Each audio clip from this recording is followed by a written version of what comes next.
Hej och välkomna. Jag fortsätter att läsa från den här boken som jag ska dela med mig. The Life of the Virgin Mary, The Theotokos. Ett tips från fader Josiah Trenham, ortodox präst i USA och bedriver också verksamheten Patristic Nectar. Och jag pratar mer om det i intro 1 om man vill veta det. Så idag fortsätter jag med introt som jag läser ifrån då. The purpose of hymnography. Theological testimony finds great expression in the hymns of the Church. The soul of the Orthodox hymnographer must possess real pity, humility, inner wakefulness, and understanding. God inspired, the hymnographer is flooded with boundless love of God, exaltation, and gratefulness. Ecclesiastical poetry is a great gift of God to the Church.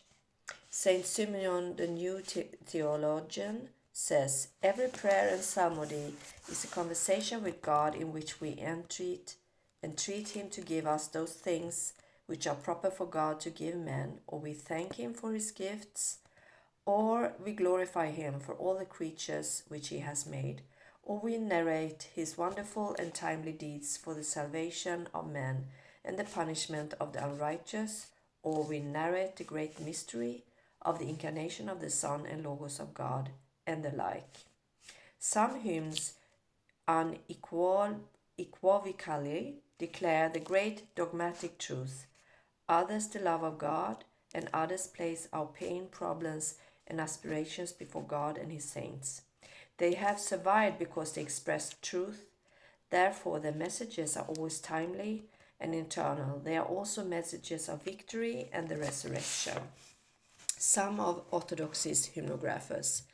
Among our elect list of hymnographers from whom we have cited, we will make use of the works of St. Andrew of the Jerusalem and Bishop of Crete, St. Cosmas the poet and Bishop of Myoma, and St. John the Damascene, St. Stephen of the Holy City, and St. Theophanes the poet and Bishop of Nicaea.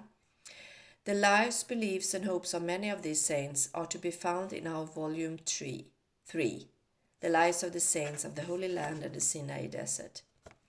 Our ancient hymn writers that were outside the area of Palestine, whom we have enrolled to enhance and amplify our narratives, will include Saint Cassian the nun, Saint George the Bishop of Nicomedia, Saint Germanos the Patriarch of Constantinople, Saint John Mavropos the Metropolitan of Euchastes, Saint Joseph the Hymnographer, Saint Theodore the Studit, Anatolios, Andrew of Pyros, Basil the Monk, Bysas, and Leo the Master.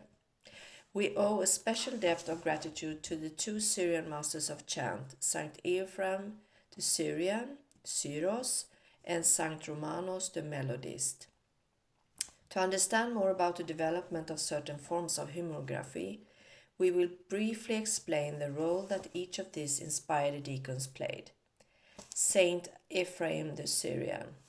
The poet Saint Ephraim the Syrian combined an astonished technical artistry with the richness of imagery.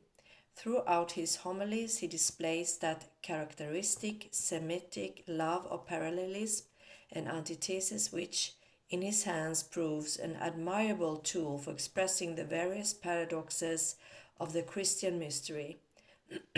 His attitude and treatment of the Bible are grace-filled, creative, and inspired. It is generally believed that the Syrian Saugita dramatic verses was the precursor of Byzantine dramatic and semi-dramatic homilies. The Sogita, part of the religious literature developed in Syria, also affected the writings of Saint Romanos. They were sung antiphonically, into which biblical episodes were introduced in the form of dialogues. They were sometimes written in strophes and attached to homilies. During religious festivals, they were sung by choirs and often contained dialogue and an acrostic. The madrasha, metrical sermon, were performed by a chorus.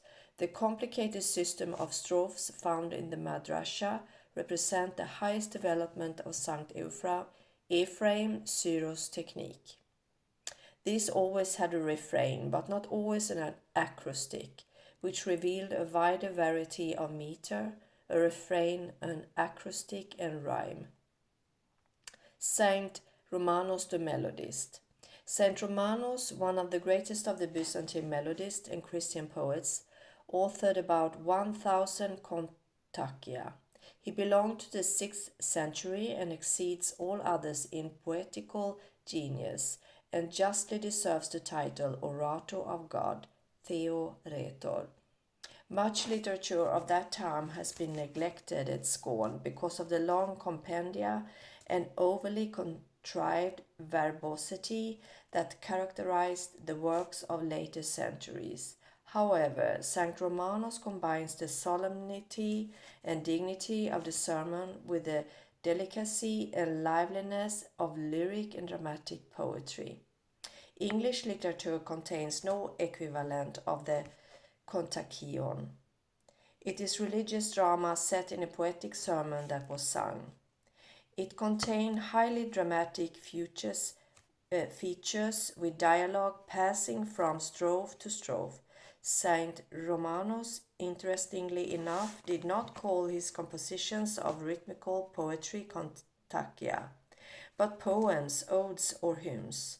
The word kontakion, probably derived from kontos, which was the shaft on which the parchment of scroll was stretched, came into use in the 9th century. Hymns that amplify the gospel narratives. Thus, we shall see that there was a widespread tradition in Byzantine literature that cast certain feasts in semi-dramatic form, a technique which many God-inspired hymnographers would employ. Those familiar with Orthodox hymnography are aware of the poetical hymns related to the Theotokos at the cross, known as the Stavrotheotokia. Within these hymns we may hear a dialogue between the Virgin and her crucified Son. The various matins lamentations that we use on Great and Holy Saturday, still in ecclesiastical usage today, also contain purely rhetorical dialogues. It was St. Romanos in particular who attempted to add to his religious dramatizations the qualities of intuitive sympathy and imaginative perception. This might especially be seen in the Feast of the Annunciation, when not only St. Romanos but all other holy fathers such as St. Germanus and St. John of Damascus employ this same literary technique of creating dialogues which are purely rhetorical in character, yet dogmatical. Throughout our book we present examples from both the sermons of the fathers and the philological monuments to be found in our Orthodox service books. Thus, our readers will experience the rich poetic prose that serves to amplify gospel narratives, all within the tradition of Orthodoxy. Unless otherwise specified, hymns will be presented italicized in the present volume. Så det här är på engelska. Vissa ord är lite svåra så ni får ta det, men jag tror att ni kan förstå det mesta av det som jag har sagt. Så Gud välsigna er. Amen.